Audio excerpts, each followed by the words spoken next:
Sejam todos bem-vindos a mais um podcast Entre Direitos, que é o podcast da Faculdade de Direito de Cachoeiro de Itapemirim, que é produzido pelo estúdio Lex Media, que é também da Faculdade de Direito. E hoje a gente tem a honra de ter aqui com a gente o professor Henrique Nelson, que é professor da casa. Eu vou pedir para o professor se apresentar Entre Direitos para falar quais as disciplinas ele leciona, a história dele aqui na faculdade, né? Se ele foi aluno egresso da instituição, que a gente tem isso muito arraigado. E vamos tratar de um tema, pessoal, hoje muito importante. E a sugestão do tema o nome do tema foi dado pelo próprio professor Henrique Nelson. A gente vai discutir um pouquinho disso daqui a pouco, mas trabalho ou emprego ou nenhum dos dois. O professor Henrique Nelson vai ter a oportunidade de estar falando para a gente, explicando a relevância disso. Mas, primeiramente, eu quero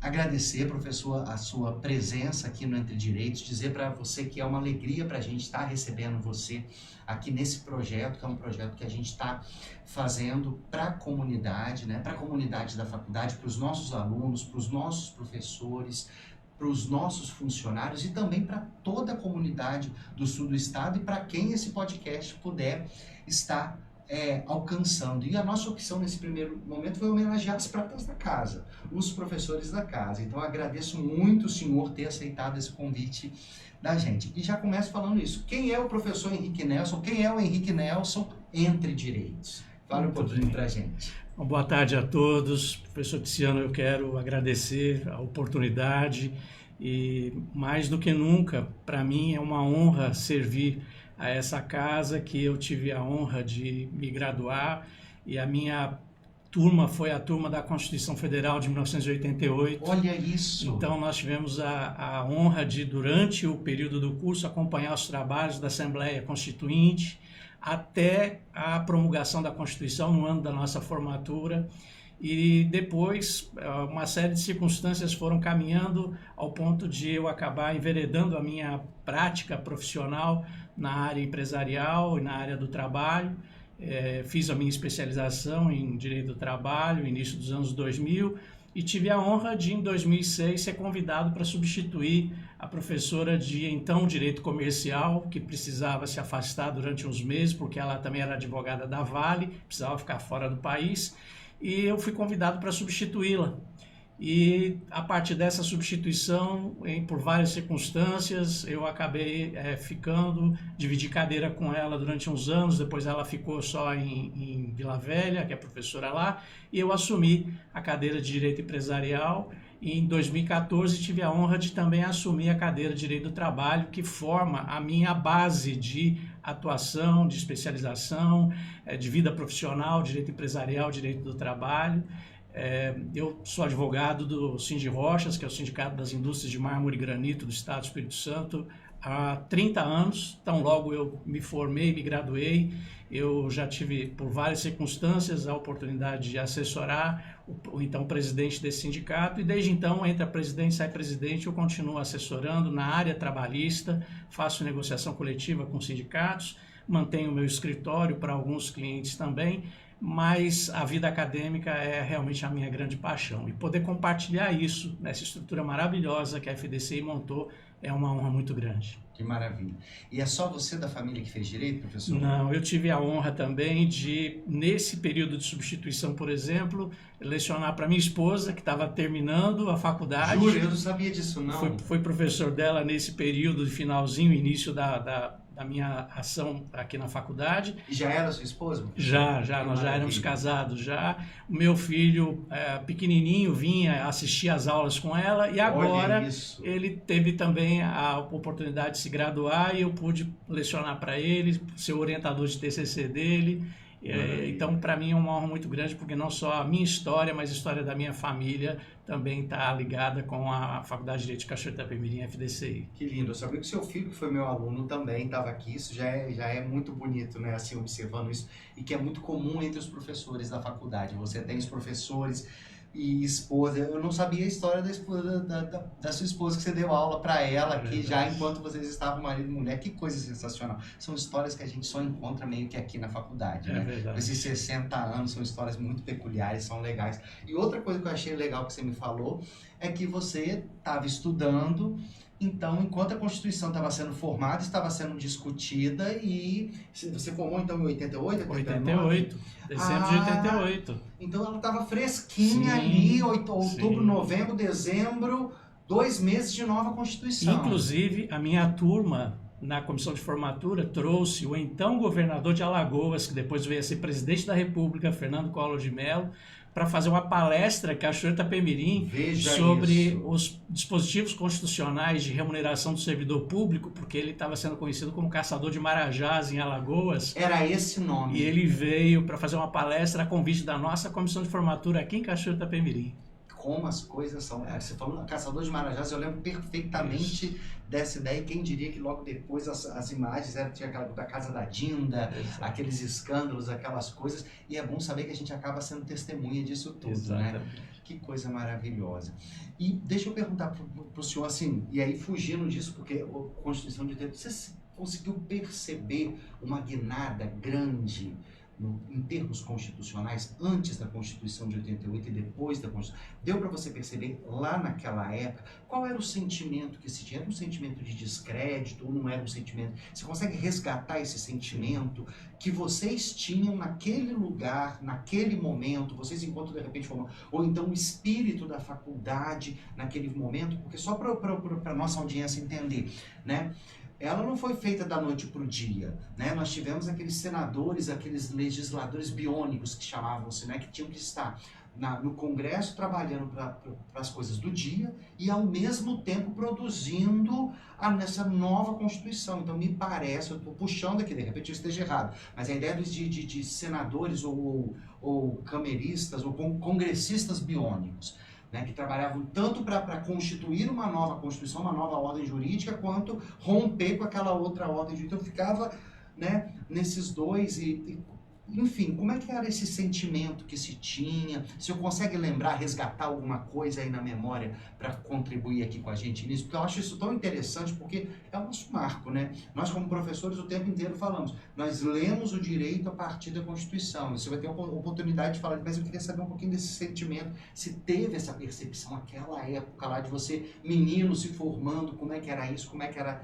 encarado isso? E essa sua fala é muito oportuna, porque foi exatamente no dia de anteontem, dia 5 de outubro, a promulgação da Constituição Federal. Que maravilha! E o nosso sentimento, e eu tenho certeza que era o sentimento que permeava a nação, era o sentimento da redemocratização. A minha geração foi uma geração que foi criada debaixo das austeridades e da linha dura da ditadura militar. Sim.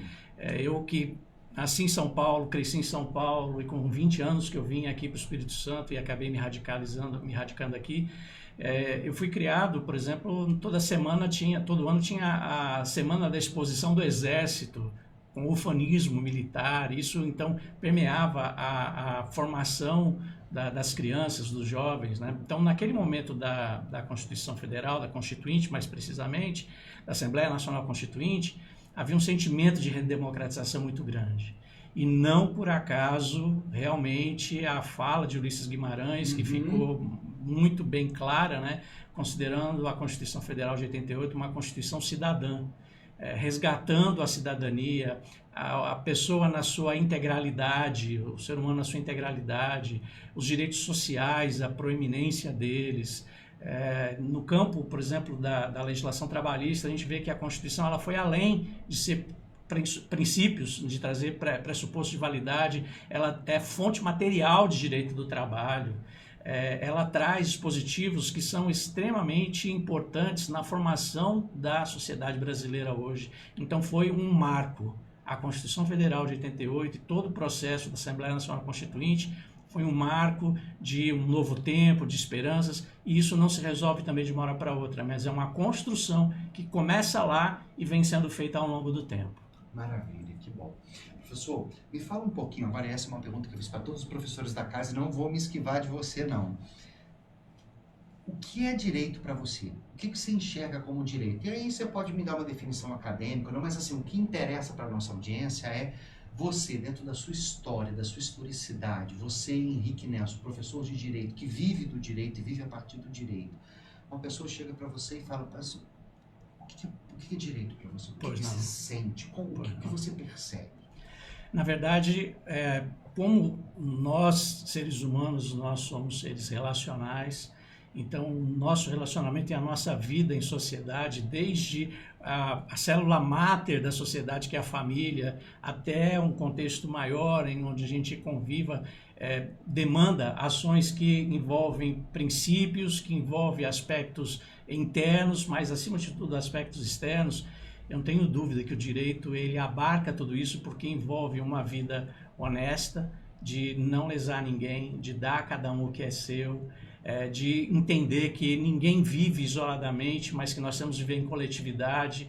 Então esse talvez seja um ponto principal da gente conseguir viver de forma harmônica, harmonizando as nossas necessidades enquanto seres humanos em todos os aspectos da nossa vida, mas entendendo que ninguém vive sozinho.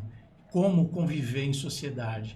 Eu acho que isso, em todos os tempos, em todas as épocas, é o grande desafio do ser humano. E o direito ele vai trabalhar exatamente nessa dimensão tão complexa, tão abrangente, mas tão essencial.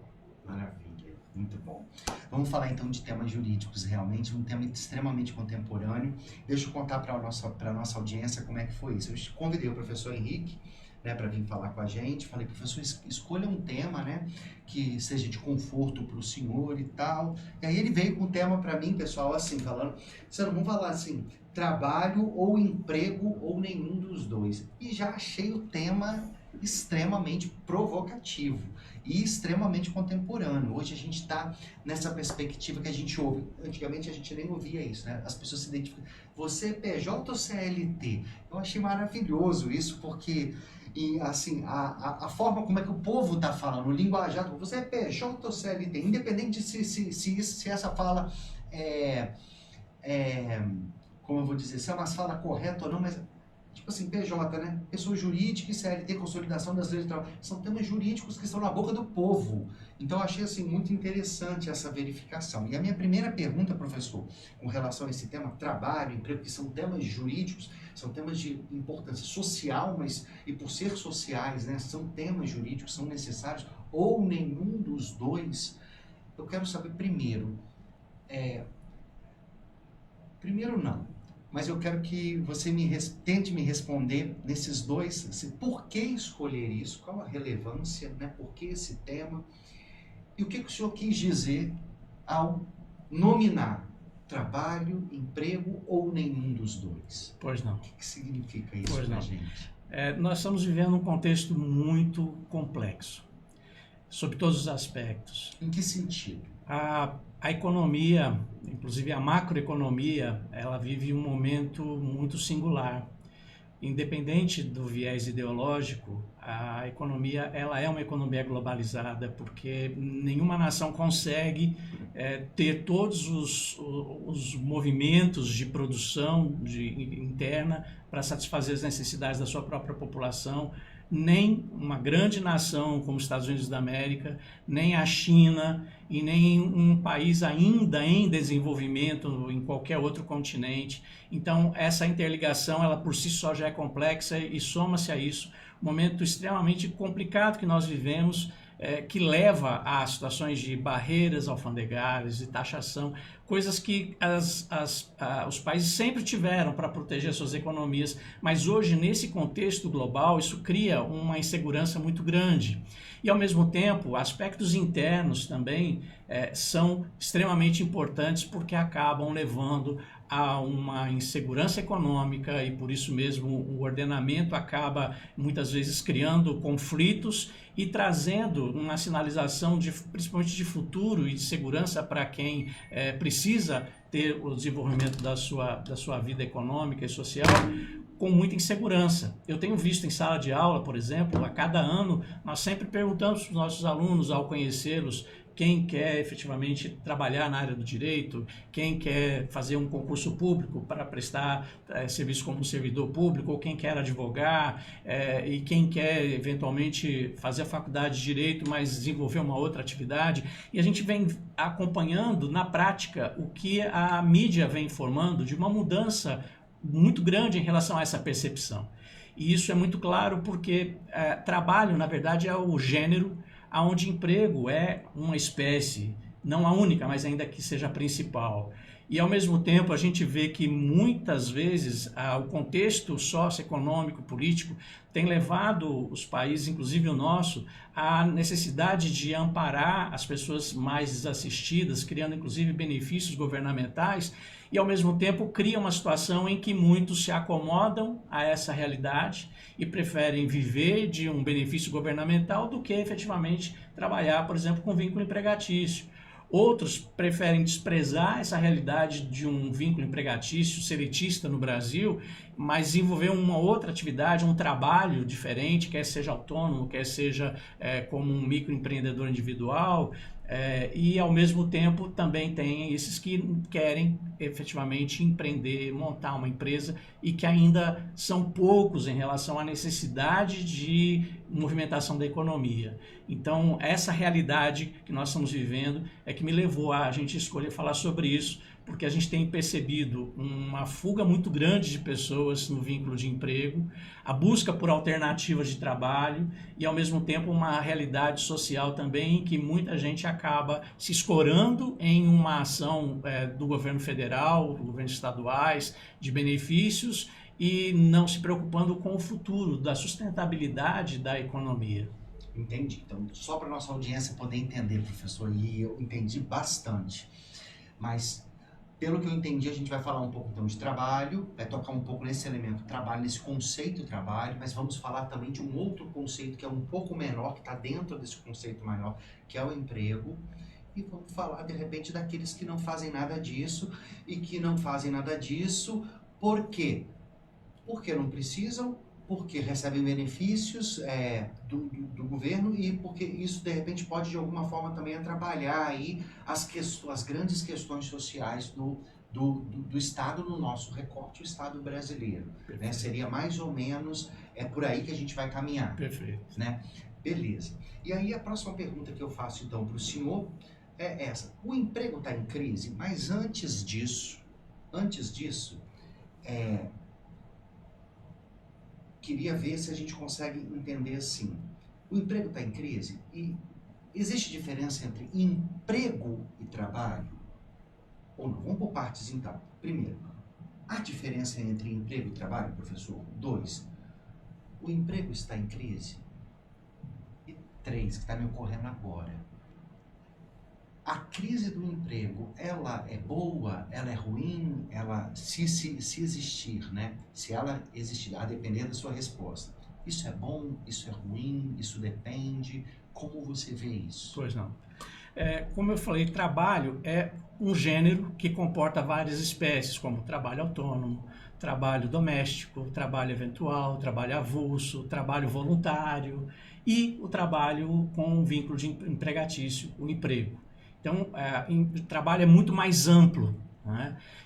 A gente vê que desde a Idade Média, aqueles que não tinham os fatores de produção, terra, o exército daquela época, fazia da sua força de trabalho um meio de subsistência. Né? Então, aí, a partir principalmente da Revolução Industrial, a gente vê uma migração muito grande de pessoas para as cidades em face da Revolução Industrial, da absorção de mão de obra, ali começando, então, abusos como o excesso de jornada de trabalho, condições precárias, o que começa, então, nascedor do direito do trabalho moderno, em termos de regulamentação, para coibir abusos, para que o trabalho nessas condições fosse fonte de riqueza e não de adoecimento, e não de morte. E era então, que acontecia. Ali começa, sim, porque havia excesso de jornada, crianças, mulheres, remuneração completamente diferenciada em relação ao que era pago para os homens, e por isso mesmo o direito do trabalho ele começa a partir desses abusos e vem atacando cada vez mais essas disparidades. Já na relação empregatícia, a gente vai ter um outro contexto, onde há uma proteção maior, onde há uma regulação maior. Cada país trata dessas questões de forma particular, mas via de regra com uma proteção social mínima, garantindo princípios básicos como uma previdência custeada muitas vezes de forma equiparada entre o trabalhador, o empregador que toma a mão de obra, o governo com benefícios assistenciais para aquele que não pode suprir, e de forma que haja uma remuneração mínima, um limite de jornada de trabalho para não haver excessos. Isso tudo no contexto brasileiro, principalmente a partir da CLT em 1943. O que é a CLT, professor? É uma consolidação de leis. O Brasil ele não tem um código do trabalho, como muitos países têm, mas foi a opção no início do século passado de consolidar o que havia de legislação, de forma que nós temos na CLT, a consolidação das leis do trabalho, um compêndio consolidado do que havia e mais o que a gente chama de legislação extravagante, que são leis posteriores que também se somam a esse arcabouço, mas não tem toda uma sistematização, uma harmonização que um código tem. Né? Então, esse contexto traz, mesmo dessa forma, uma segurança em relação a caracterizar quem é empregado, quem é empregador, as questões sobre jornada, sobre remuneração, questões relacionadas com o ambiente de trabalho, saúde e segurança do trabalho, questões relacionadas com normas internacionais e normas coletivas que alteram as relações individuais de trabalho. Isso tudo forma esse contexto do vínculo empregatício. Né? E por isso é que a gente vê que nessa realidade, o mundo hoje ele tem um ponto que é, ao meu ver, fundamental para essa realidade que a gente chama de uma crise do emprego. Os atores sociais, eu penso que isso já é unânime entender que sim, há uma crise do emprego, mas por uma série de questões... Mas o que quer dizer crise no emprego? Pois não. Por quê? Não é uma situação conjuntural, é realmente uma questão estrutural, principalmente relacionada com a introdução de tecnologia. A tecnologia, ela revoluciona e tem revolucionado e vai sempre revolucionar a forma como as pessoas lidam com tudo. Isso foi na antiguidade, na pré-história, quando se fundiu ferro, quando se dominou o fogo para fazer instrumentos. Isso é sempre assim.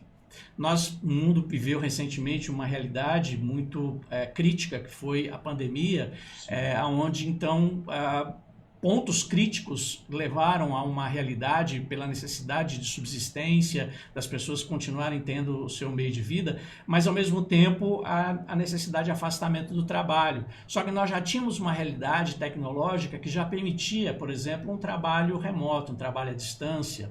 Nesse ponto, por exemplo, a legislação brasileira, desde 2011, ela teve uma alteração muito importante no artigo 6º da CLT, parágrafo único, prevendo que os meios telemáticos informatizados de comando, controle e supervisão se equiparam para fim de subordinação, que é um dos critérios para caracterizar o vínculo de emprego, ao controle pessoal de comando, controle e supervisão. Sim. Então isso permite que, com o uso da tecnologia, você possa ter uma realidade de trabalho completamente diferente do que existia antes. Então, a legislação, ela meio que tem que acompanhar essa nova realidade. Não é que essa realidade seletista ela está completamente ultrapassada, não. Mas há um descompasso. E esse descompasso se revela em trabalhos, por exemplo, com plataformas digitais, problemas relacionados com o custo do trabalho, encargos sociais para quem empreende, para quem emprega, e que então acaba levando a uma realidade muitas vezes até de fraude, criando uma pessoa jurídica, onde há efetivamente um vínculo de emprego. Isso tudo desemboca no Judiciário. O Supremo Tribunal Federal realizou semana passada, na quarta-feira, e ontem, na segunda-feira, audiências públicas em 2 vias de temas relacionados com essa questão trabalhista, no Supremo Tribunal Federal. Só para o pessoal saber aqui, gente, a gente está falando em outubro, a gente está gravando esse programa agora em outubro, dia... Confirmem comigo. 7 hoje. Dia 7 de outubro.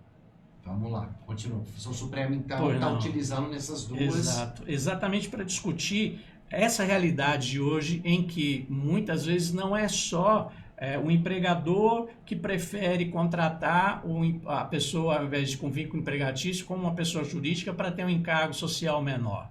Mas o trabalhador que prefere ter uma pessoa jurídica para ter mais flexibilidade, entendendo que isso poderia trazer um benefício para ele, mas extrapola esse campo, já chega ao ponto de os jovens preferirem um trabalho que lhes dê essa flexibilidade, essa facilidade de um trabalho remoto, de um trabalho que não demande uma carga horária só no estabelecimento do empregador. Então, essa é uma realidade que extrapola um aspecto conjuntural, é uma questão estrutural. Para você ter uma ideia, o meu filho mais velho é engenheiro, trabalha em home office na cidade de Catanduva, interior de São Paulo, para uma indústria de Joinville, Santa Catarina, atendendo clientes do exterior. Olha que loucura. É a tecnologia que permite isso. Sim. Nós vivenciamos agora há pouco tempo atrás, também uma notícia de que o Banco Itaú demitiu 1.000 empregados por entender que estavam trabalhando em home office, mas não trabalhavam como deveriam, porque utilizavam a tecnologia para mascarar de tempo em que não estavam à disposição do empregador efetivamente. Então, essas questões é que têm levado a um questionamento até que ponto a legislação trabalhista no vínculo de emprego ela está atendendo essas demandas sociais, ela está compreendendo esse contexto, mas até que ponto a falta de uma regulação está desprotegendo a pessoa do trabalhador, que claramente é uma relação assimétrica em relação a quem toma a mão de obra, no caso do empregador, no vínculo empregatício.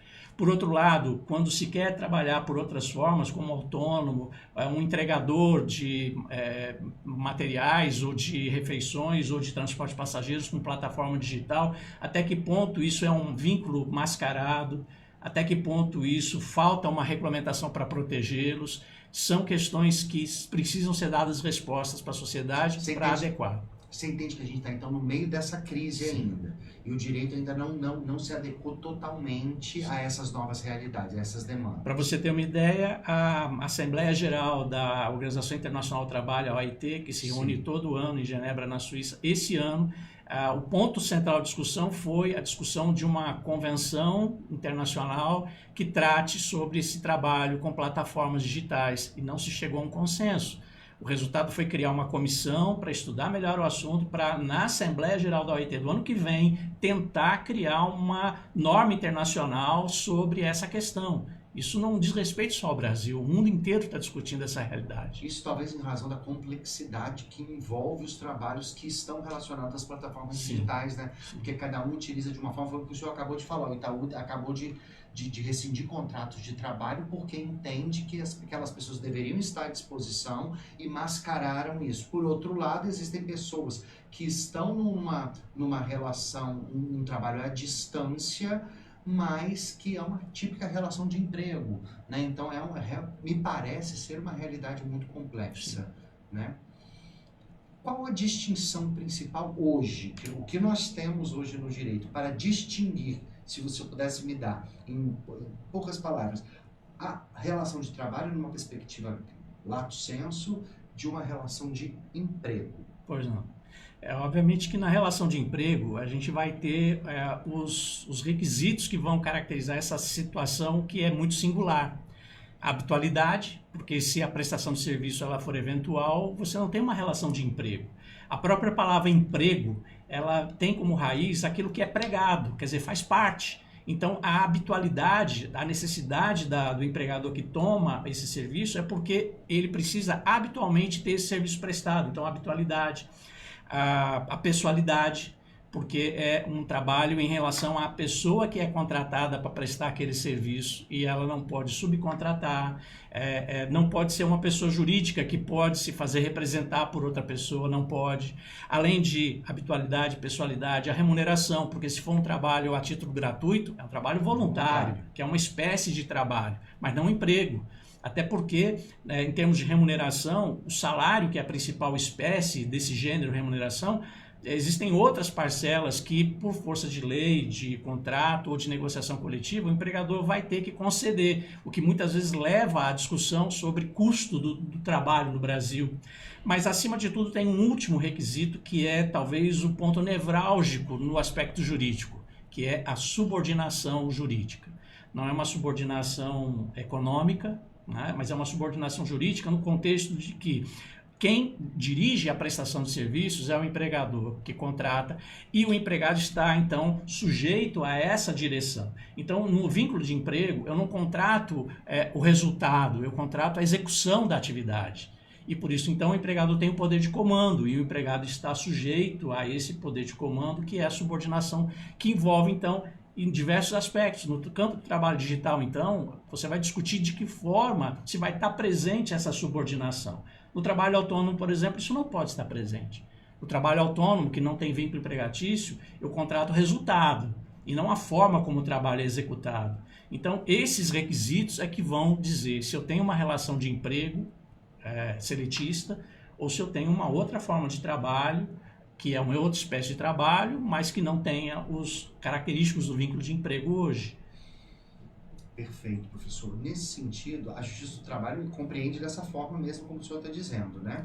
O grande problema é exatamente como, nos casos concretos, estabelecer, e muitas vezes dos dois lados. Você tem, de um lado, uma corrente mais garantista, que acaba interpretando de forma muito estreita todos esses requisitos para proteger a pessoa que trabalha e, com isso, então, acaba criando vínculo de emprego em qualquer situação. E, por outro lado, aqueles que flexibilizam demais e acabam dando margem a situações de fraude. Então, o grande problema, ou melhor dizendo, o grande desafio, que é como de resto em qualquer situação na nossa vida, é o equilíbrio.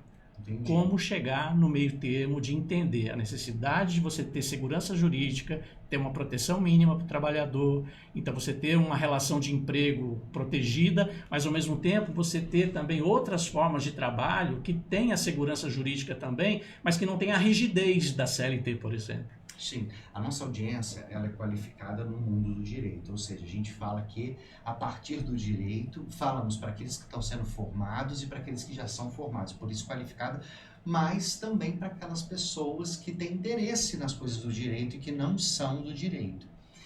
Então você está me dizendo, professor, também de forma bem genérica, e isso vai para aqueles que não são do mundo do direito, de que existe o trabalho e existe uma relação e dentro da relação de trabalho, existe uma relação de trabalho específica, que é a relação de emprego, que recebe mais proteção do que as outras? É isso, professor? Sim, sim. Então, ser empregado, ser seletista, ser CLT, você recebe um corpo de proteção mais. O próprio Constituinte quis isso. Sim, exatamente. E o senhor está me dizendo que esse tipo de trabalho hoje, ele é um pouco mais engessado dentro da Justiça do Trabalho. Seria isso? Na maioria das vezes, essa é a percepção. Obviamente que a gente está falando de um contexto muito genérico, muito amplo, mas isso explica, por exemplo, embates recentes entre decisões do Tribunal Superior do Trabalho, da Justiça do Trabalho e do Supremo Tribunal Federal. Eu ia perguntar isso agora para o senhor. Pois é, porque existem alguns instrumentos que a Constituição Federal ela permitiu como um instrumento de uma reclamação constitucional que permita que, eventualmente, um processo que não precise passar por todas as instâncias para chegar ao Supremo Tribunal Federal, desde que contrarie uma decisão da Corte Constitucional. E o que está acontecendo é que nesses embates de interpretação, por exemplo, em relação ao que é vínculo empregatício e o que não é, muitas vezes, então, sobem processos diretamente para o Supremo Tribunal Federal e não dão oportunidade para que o judiciário trabalhista pacifique esses entendimentos, que não são simples. E ontem, por exemplo, a audiência... Nunca foram simples e nunca serão. A audiência pública ontem no Supremo Tribunal Federal discute essa questão da pejotização, a questão da fraude, quem tem competência para julgar se houver uma situação de fraude, se é uma relação empresarial, que seria da Justiça Comum, ou se é uma relação de trabalho, que seria a competência da Justiça do Trabalho. Fala um pouquinho disso para a gente, professor. Pejotização e fraude, aí já que utilizou a palavra para a nossa audiência. Porque, obviamente, que se eu tenho uma relação de trabalho que não é um vínculo de emprego, eu tenho uma relação de natureza civil comum. Então, e que é regido pelas regras do direito civil. Exatamente. No caso, um pouco, para a nossa audiência entender, um pouco menos protegido do que aquelas que são regidas pela CLT, que tem mais suporte aqui. Exatamente. Mais ou menos isso. Exatamente. É isso, professor? Exatamente. Então, o ponto está em estabelecer essa zona cinzenta, o que seria vínculo de emprego, o que seria um trabalho eminentemente de natureza civil comum, né? O que eu posso considerar como trabalho autônomo, se uma empresa contrata a outra, essa chamada terceirização de eu colocar um terceiro prestando serviço com empregados dele, se isso é regular ou se isso é uma situação fraudulenta. A nossa legislação, ela só recentemente teve uma primeira disposição, isso foi em 2017, a partir da Lei 13.467, que alterou a Lei 6.019 de 1974, que falava sobre trabalho temporário, Sim. ainda assim mesmo de uma maneira muito simples, muito precária, prevendo que só pelo capital social eu poderia dimensionar uma situação patrimonial de uma empresa que é contratada, como se o capital social fosse um indicador seguro da idoneidade de um prestador de serviço. Explica para mim, Edson, o capital social, Pois não. professor. Quando alguém empreende, ele constitui uma atividade empresarial, por óbvio que essa atividade ela pode ser muito simples, uma atividade informal, ou se ela ganha uma dimensão maior, ela tem que ser formalizada. Formalizando, tem que ter um ato constitutivo, que, dependendo da natureza jurídica, é um contrato social ou um estatuto social. Sim. Mas, independente de ser um ou outro instrumento, tem que ter cláusulas que são obrigatórias para nortear o empreendimento. Uma dessas cláusulas é a cláusula do capital, ou seja, os recursos financeiros com bens, direitos que são alocados pelo empreendedor, pelas pessoas, dos sócios na sociedade, para criar o patrimônio da empresa. Então, essa contribuição inicial é o que se chama de capital social, que começa o patrimônio da empresa. Seria aquilo que os empresários empreendedores contribuem para formar o patrimônio da empresa, que com esse patrimônio ela vai ter titularidade patrimonial, titularidade negocial, titularidade processual, a empresa vai ter capacidade de contratar empregados, cumprir com as suas obrigações. Começa com o capital, mas o capital ele vai ser só uma expressão mínima inicial.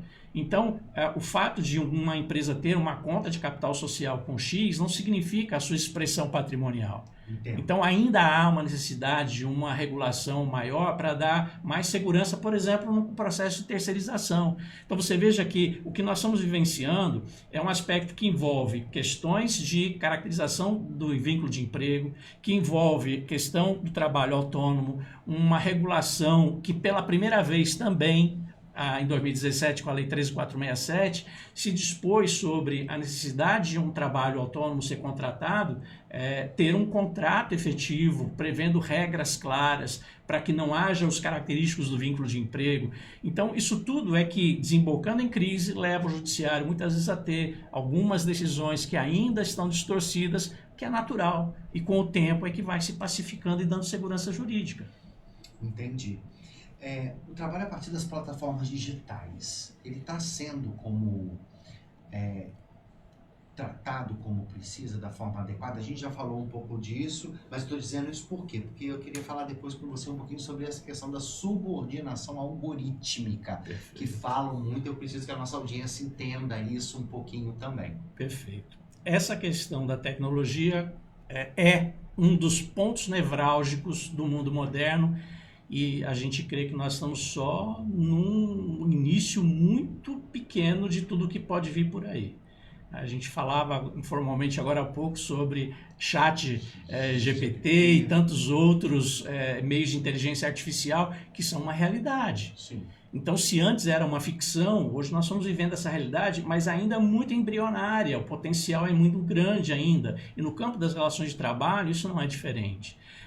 Uma dessas audiências públicas, o Supremo Tribunal Federal, foi na semana passada, na quarta-feira, dia 1º de outubro, Sim. E o que se discutia era justamente essa questão do trabalho por meio de plataformas digitais. Que, como eu falei, isso foi discutido na Assembleia da OIT em junho desse ano e não se chegou a um consenso. A China recentemente divulgou a preocupação em regular o trabalho com plataformas digitais, tal volume de expressão. Para você ter uma ideia, essas informações na China, por exemplo, dão conta de que 1/3 dos trabalhadores na China trabalham por meio de plataformas digitais. Aqui no Brasil, nessa audiência pública da semana passada, a divulgação é que em torno de 1 milhão de trabalhadores que prestam serviços por meio de plataformas digitais.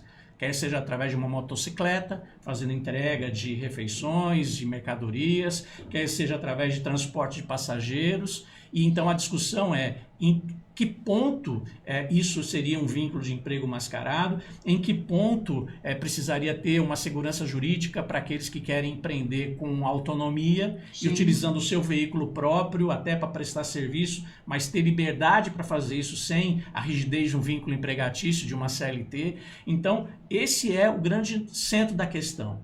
E por isso, assim como a comunidade internacional está debruçada sobre isso, eu creio que o Brasil hoje começa a discutir isso. Essa audiência pública no Supremo Tribunal Federal é fundamental para que os julgamentos tenham mais segurança jurídica, mas levando em consideração que muitas vezes esse trabalhador é a parte mais frágil.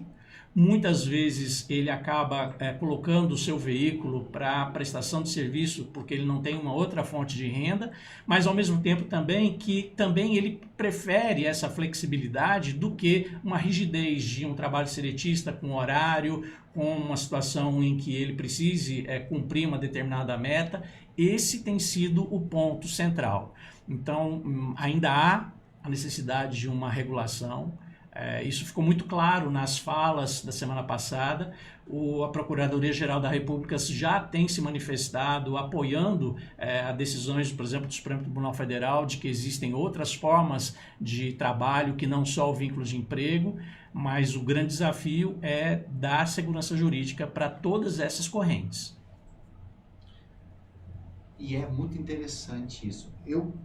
Numa perspectiva dentro da Justiça do Trabalho, me parece que a gente pode estar vivendo, de repente, uma oportunidade de se repensar como se observa os requisitos para uma relação de emprego, porque me parece que isso é uma coisa cogente, de ordem pública. Então, se verifica os requisitos, já se reconhece, né? E eu lembro uma vez que eu vi um juiz do trabalho falando sobre justamente isso, professor. Ele falou assim: eu sou um juiz do trabalho e eu quero desenvolver uma atividade, que seja uma atividade, por exemplo, docente. Eu não preciso de nada daquilo e não é nem interessante para mim, para o meu imposto de renda e tudo mais, não sei o quê.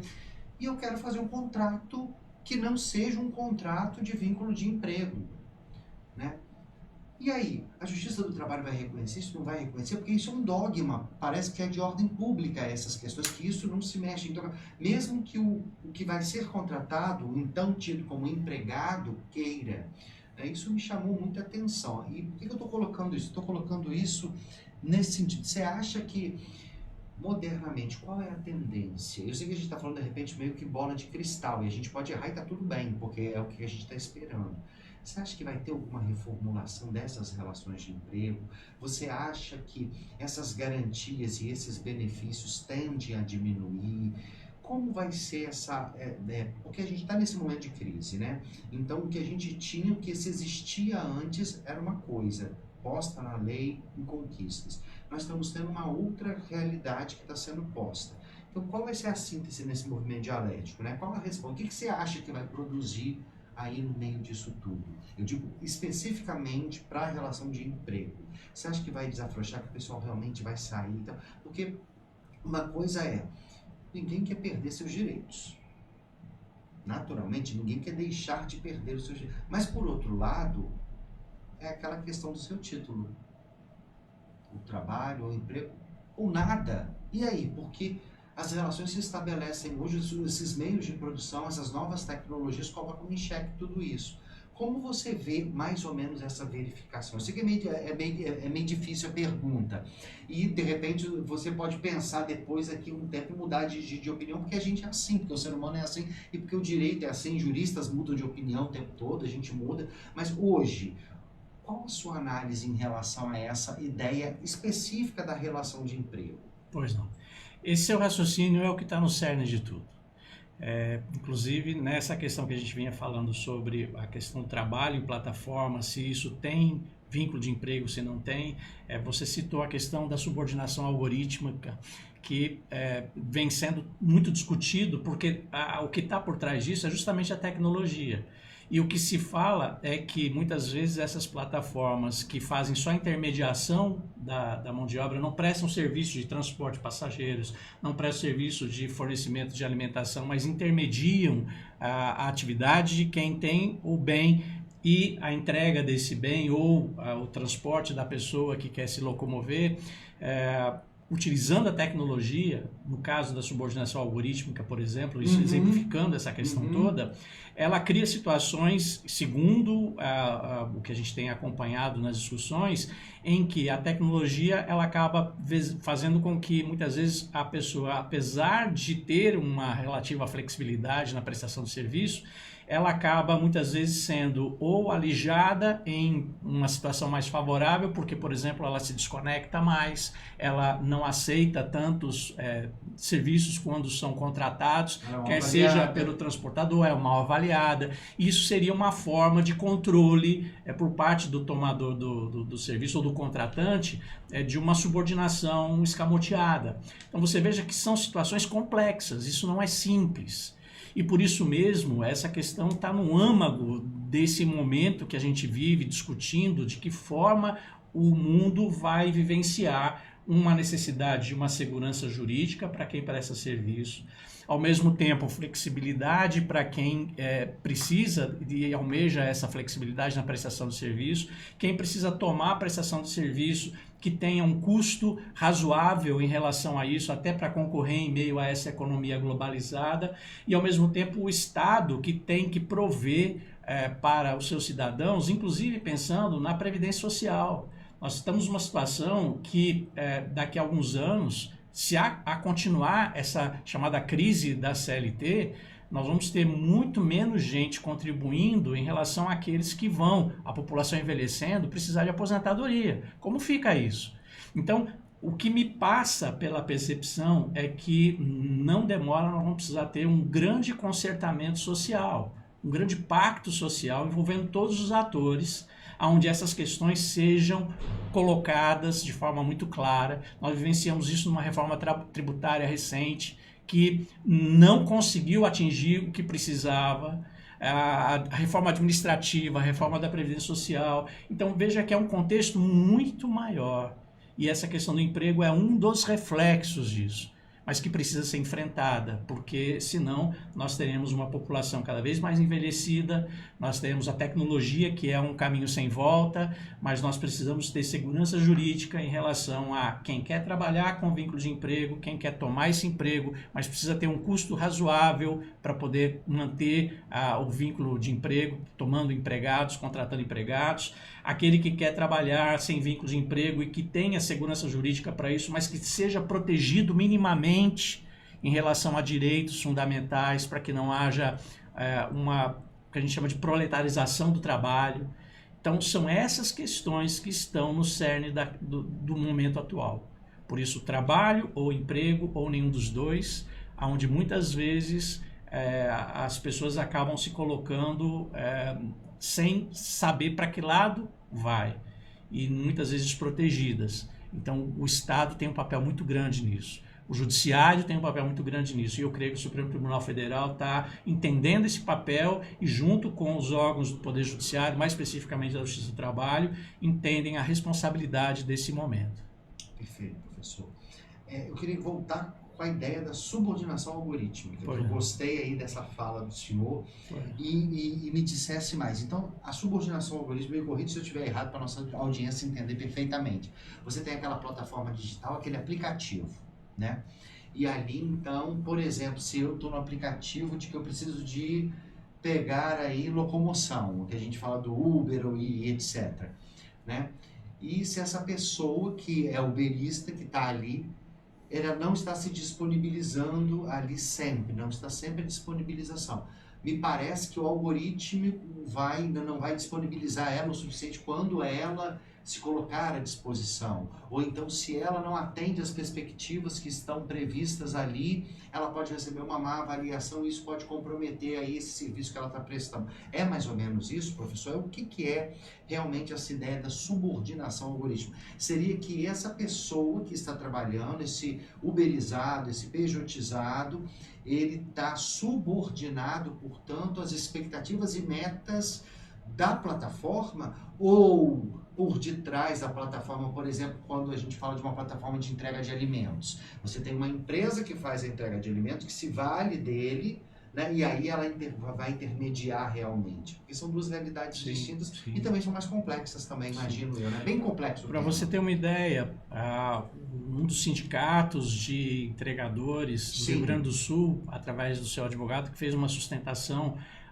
oral nessa audiência pública de quarta-feira da semana passada, dia 1º, ele exemplificou essa subordinação algorítmica, dizendo, por exemplo, que transportadores de passageiros que eventualmente se desconectam com mais frequência ou recusam com mais frequência viagens, muitas vezes nesse procedimento algorítmico que a tecnologia faz, então não direciona para eles, por exemplo, viagens mais lucrativas, como por exemplo para uma região de aeroporto, em que há uma demanda e que o custo é maior, porque vai direcionar para aqueles que têm efetivamente uma frequência maior, por exemplo. Então viagens mais lucrativas não seriam direcionadas pela tecnologia para esse prestador de serviço, ou numa outra situação, como você mencionou, entrega de produtos, não só de transporte de passageiros, aquele que não cumpre uma quantidade mínima de viagens, ele também poderia ser preterido e eventualmente acabar até perdendo o seu contrato, se mal avaliado.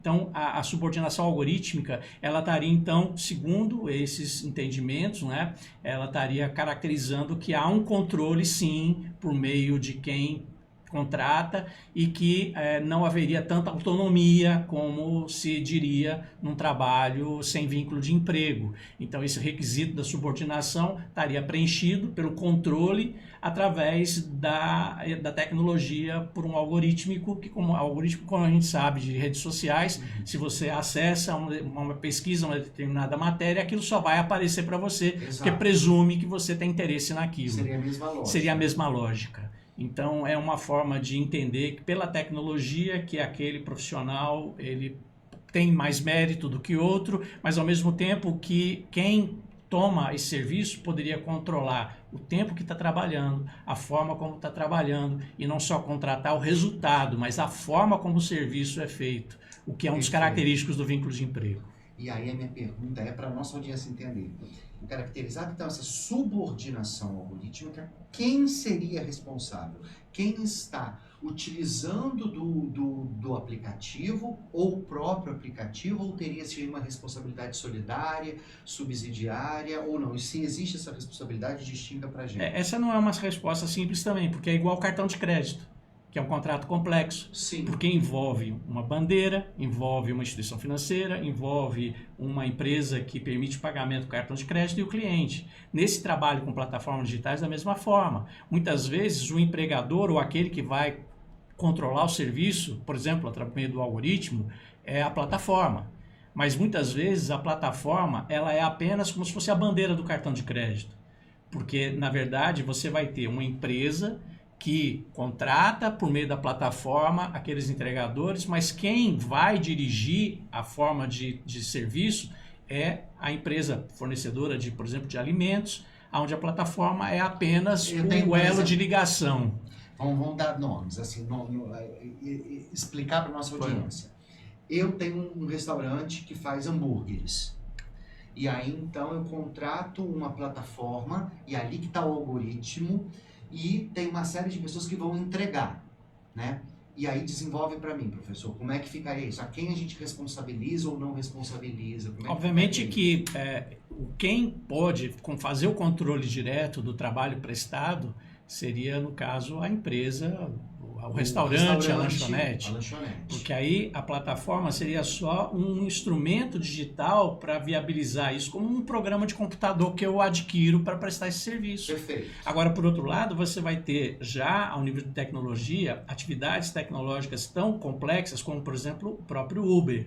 Sim. Em que não há uma empresa intermediando, mas é ele quem intermedia com o passageiro. Sim. E o motorista, ainda que o motorista diga que está usando o veículo próprio. Então aí, na verdade, quem está tomando o serviço seria o Uber, por exemplo. Então você vai ter as duas situações e que no caso concreto é que você tem condição de dizer se há efetivamente um empregador, se há, na verdade, é um tomador de serviço, se esse tomador de serviço é a plataforma ou se é quem utiliza a plataforma como um recurso digital. Perfeito. Perfeito no sentido de que é extremamente complexo, Sim. né? Qual a sua análise geral disso tudo, professor, que a gente falou até aqui? O que você poderia me dizer? É uma análise otimista? Ainda não é otimista? Você acha que... Porque é difícil a pergunta, né? Porque a gente está no meio do furacão ainda, né? Eu acho que a gente está bem no turbilhãozão dele, né? Vamos ver o que vai acontecer aí no meio disso tudo. Mas o que você espera? Você acha que o direito do trabalho, como a gente está... Eu estou fazendo isso, pessoal, perguntando isso porque o nosso professor aqui, ele é professor de 2 disciplinas. Quem é do direito sabe disso. São 2 disciplinas que se tocam, que se relacionam, mas que ao mesmo tempo também elas trazem as suas distinções muito claras, que é o professor dá aula no mundo do trabalho, que a gente chama de direito do trabalho, e o mundo empresarial, o direito empresarial, né? Qual a sua análise, professor, disso tudo, assim, nessa perspectiva, nesse momento de crise? Eu penso que isso faz parte do processo de desenvolvimento humano sempre. Essa particularidade da tecnologia exacerbada nos dias de hoje talvez seja o grande diferencial em relação a épocas passadas. Obviamente que a macroeconomia ela tem fatores muito mais complexos que interferem também, inclusive de ordem política, como a gente sabe muito bem, mas isso é algo que é próprio da sociedade e que de tempos em tempos isso tem que ser discutido, isso tem que ser tratado. E eu penso que há sim essa percepção, essa vontade de trazer mais segurança jurídica, porque é isso que precisa. Então, quem empreende precisa ter segurança jurídica para empreender, quem presta serviço, saber se ele está prestando serviço efetivamente protegido com vínculo de emprego, ou se ele quer fazer isso com autonomia, que ele vai conseguir fazer isso também com segurança jurídica. E eu penso que nós estamos no caminho, mas não é algo simples. Isso envolve uma série de aspectos e que pode ser que ainda demore um pouco. O primeiro passo é essa percepção e eu creio que a gente está levando a esse caminho de ter mais segurança jurídica, ter mais regras para quem quer empreender, para quem quer investir, quem quer montar o seu negócio, ter também segurança para fazer isso, para quem quer empreender. Eu acho que a gente está caminhando para uma situação assim. Esse que empreende a gente chama de autônomo, é isso, professor? Ou não? Sim e não. Porque o trabalhador autônomo, ele faz da sua força de trabalho a sua prestação de serviço, né? Onde ele presta serviço do resultado e ele é quem vai se dirigir pessoalmente. Por isso, autônomo, ele se move por regra própria e diferente do empregado que está subordinado à execução do trabalho pelo empregador. Já o empreendedor é aquele que, na verdade, é muito além de ele prestar serviço. Ele vai reunir fatores de produção, onde o trabalho é um dos fatores de produção, mas não só capital, tecnologia, matéria-prima, máquinas, insumos, para desenvolver uma atividade econômica, lucrativa, com finalidade de lucro, com habitualidade. Então, esse também precisa ter um regramento que lhe dê segurança, porque a gente sabe que a mola propulsora da economia não é o poder público. A ação governamental na economia ela é sempre supletiva ou em atividades essenciais. A mola propulsora da economia é a atividade econômica privada. E para isso você precisa ter previsibilidade, precisa ter segurança jurídica para aquele que quer empreender, montar uma empresa, contratar empregados, prestadores de serviço, pagar os seus impostos, mas de forma justa para ter o retorno do capital investido. Aí é um outro universo. E a função do direito é justamente esse, garantir que essas atividades econômicas possam andar em paz, né, com estabilidade. Então ele cria essa teia, não seria isso, professor? Exatamente. E nesse momento aí que não está muito claro, por causa das novas tecnologias, que a gente tem um pouquinho dessas variações, não é isso? Que faz parte de toda a sociedade, é o desafio da nossa atual geração. Como eu falei, com uma preocupação, a população ela vai envelhecendo. Então, há um problema relacionado com a previdência social dessa população. É uma questão, né? É uma questão extremamente complexa, complicada e que o Estado tem que estar atento para isso. As pessoas não podem pensar só no curto prazo, tem que pensar no longo prazo também. Exatamente. Então, isso é algo bem complexo. O trabalho, de uma forma geral, esse trabalho formal que a gente tem, ele é um dos grandes instrumentos que remunera a Previdência, sim, né? Sim. Então, tendo essa diminuição, também você tem a diminuição dessa fonte de custeio, né, na Previdência. Sim. É uma questão também a se levantar, mas isso é assunto para um próximo podcast. Ainda com relação a esse tema, professor, você teria algum outro apontamento para fazer? E aí, para a gente já se encaminhar aí para o final dele, alguma colocação específica ainda com relação a essas matérias que você acha relevante, que você gostaria de tocar? Eu acho que a grande questão é sempre a gente ter em mente que temos necessidades, temos dificuldades, mas a gente precisa mudar a nossa mentalidade, acabar com aquele famoso jargão de farinha pouca, meu pirão primeiro. Tem que pensar a nossa vida em coletividade, em sociedade, que as nossas ações interferem na vida do outro, cada ator social entender o seu papel, mas entender também a necessidade do outro e com isso a gente conseguir se consertar.